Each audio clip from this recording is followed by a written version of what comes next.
नमस्कार दोस्तों, कैसे हैं आप? उम्मीद करती हूँ आप सभी अच्छे होंगे और बेहतर होंगे। दोस्तों, कितनी बार होता है हम बातों बातों में ये कह देते हैं कि ढूंढने से तो भगवान भी मिल जाते हैं, लेकिन फिर भी ये बात हम इतनी आसानी से नहीं मानते। क्यों? क्योंकि हमें लगता है भगवान इतनी आसानी से थोड़ी मिलते हैं। उनके लिए तो घोर तपस्या पूजा पाठ करना पड़ेगा। लेकिन अगर हम कहें ऐसा नहीं है, तो क्या आप मानेंगे? शायद नहीं। लेकिन आज हम आपको गौतम बुद्ध की एक ऐसी कहानी बताएंगे जिससे आपको इस बात पर विश्वास हो जाएगा। तो चलिए आपको बताते हैं, जिनकी तलाश में आप इधर उधर भटक रहे हैं वो आपके कितने करीब हैं। दोस्तों, किसी भी इंसान की भगवान की प्रति भक्ति को मापना मुमकिन नहीं है, लेकिन भगवान को पाने के लिए इधर उधर भटकना भी शायद सही नहीं। इसी बात को समझाने के लिए भगवान बुद्ध ने एक व्यक्ति को बड़ा ही प्यारा सा उदाहरण दिया। दरअसल एक बार धन संपदा खुशहाल परिवार से भरपूर व्यक्ति के मन में अचानक ही भगवान को पाने की इच्छा जाग गई। बस फिर क्या था, वह निकल पड़ा भगवान की खोज में। सारे मंदिर तीर्थ घूम डाले, खूब सारा धन दौलत दान कर दिया, लेकिन जब उसे भगवान न मिले तो वह बुरी तरह हताश हो गया। एक दिन इधर उधर भटकते भटकते वह गौतम बुद्ध के पास पहुंचा। गौतम बुद्ध के पास पहुंचते ही उसने सारी कहानी सुनाई। उसने कहा, मैं 20 सालों से भगवान की खोज में लगा हूं, सब कुछ करके देख लिया, लेकिन भगवान कहीं नहीं मिले। अब आप ही भगवान पाने का कोई रास्ता बताएं। गौतम बुद्ध उसकी कहानी सुनकर हंसे और बोले, तुम शाम के वक्त आ जाना, तुम्हें जरूर ही भगवान के दर्शन हो जाएंगे। गौतम बुद्ध की ये बात सुनकर व्यक्ति बड़ा खुश हुआ और शाम होते ही वहां आ पहुंचा। वहां पहुंचते ही उसने देखा सभी लोग कुछ ढूंढने में लगे हुए हैं। उसने गौतम बुद्ध से पूछा, गुरुजी आप सब क्या ढूंढ रहे हैं?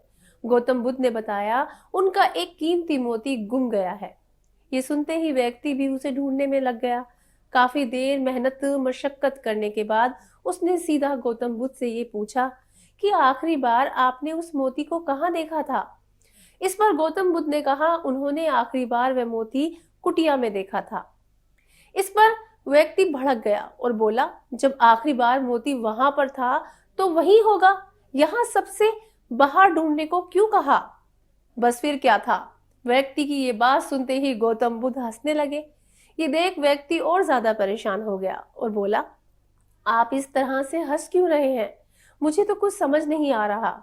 इतने में गौतम बुद्ध ने उसके सारे सवालों का बड़ी आसानी से जवाब देते हुए कहा, जिस तरह खोया हुआ मोती कुटिया के अंदर मिलेगा, ठीक उसी तरह जिस भगवान की तलाश में तुम इधर से उधर भटक रहे हो, वह भी तुम्हारे ही अंदर मिलेगा।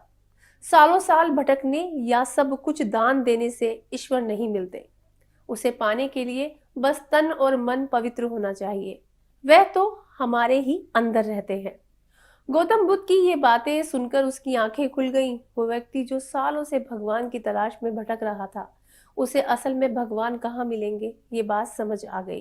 तो दोस्तों, गौतम बुद्ध की इस बात से हमें यही सीखने को मिलता है, जिस ईश्वर की तलाश में हम तरह तरह की चीजें करते हैं, वह तो हमारे ही अंदर है। बस जरूरत है तो मन की आंखों से देखने की। अगर आपका मन साफ है तो ईश्वर हर वक्त आपके साथ है। उसे पाने के लिए इधर उधर भटकने की जरूरत नहीं है। लेकिन ये बात सिर्फ ईश्वर को पाने तक ही सीमित नहीं है। कई बार हम जिन खुशियों के लिए भी इधर उधर भाग रहे होते हैं, वह भी हमारे नजदीक ही होती है, बस हम उन पर ध्यान नहीं दे पाते। इसलिए सबसे पहले अपने आसपास देखें, सारी खुशियों का भंडार वहीं पर है। भाग दौड़ में जीवन व्यर्थ न करें, ये बेहद खूबसूरत है, इसे खुलकर जिए। दोस्तों, आज के लिए बस इतना ही। उम्मीद करते हैं गौतम बुद्ध की ये कहानी आपको पसंद आई होगी और इससे आपने कुछ सीखा ही होगा। तब तक के लिए मुझे दीजिए इजाजत। अपना ध्यान रखें, खुश रहें, स्वस्थ रहें।